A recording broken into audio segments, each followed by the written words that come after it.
Okay, are we ready? Yes. Okay.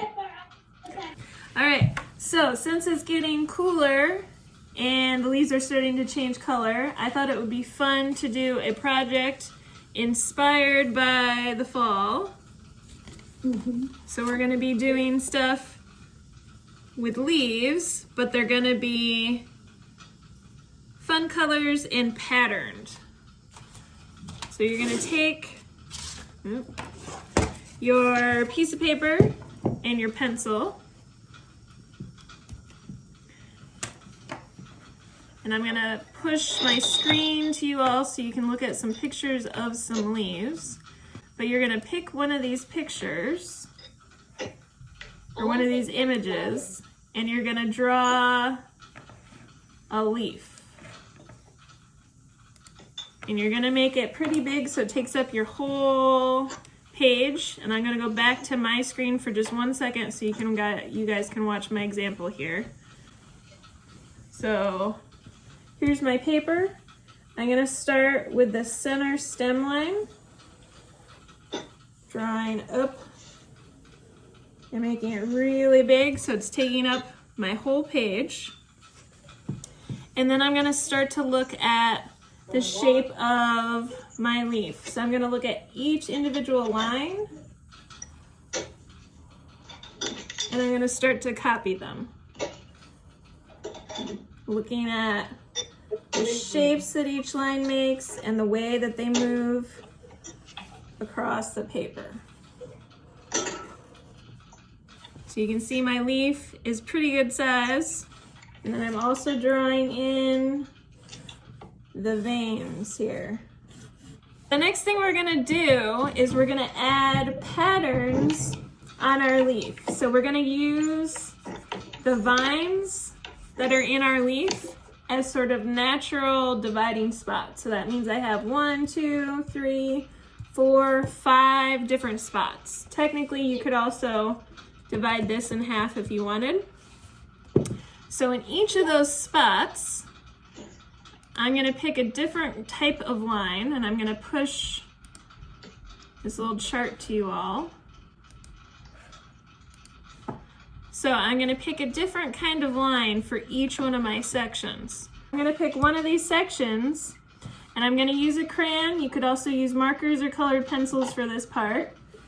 And I'm gonna draw zigzag lines in that section.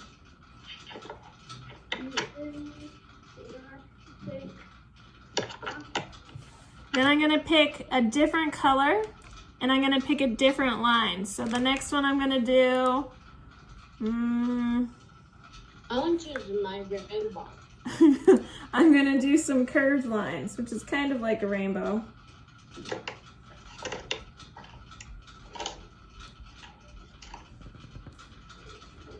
And I'm gonna fill up each one of these sections with a different type of line using a different color. So I'm gonna switch it back. So here's mine so far. Nice.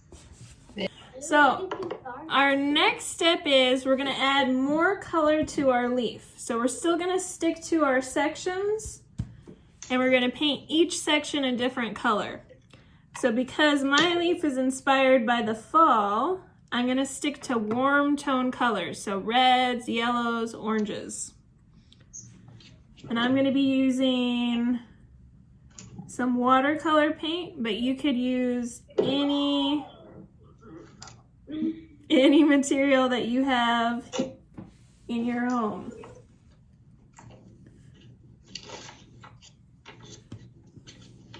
So I'm gonna be filling up the sections. Quiet. And I'm just gonna slowly move around to paint each section. So I'm just gonna keep moving around using different colors in different sections. Since I just used Crayola markers, I can now take my paintbrush again with a little water and I can actually blend my marker a little bit and start to move that color around. All right, once you have your leaf colored in, Then if you want, you can color in the background. You just want to make sure that whatever color, Chowdhury, you want to make sure that whatever color you use is going to contrast with your leaf. So like my leaf is all oranges and yellows and reds, so I would want to make sure that my background is not any of those colors. So I might pick like a blue or a green to go behind it. And that'll make your leaf kind of pop. Here are some finished examples. Once you're finished, don't forget to take photographs of your work and post them onto Teams under Art with Miss Sarah. Have fun with this. See you guys next week.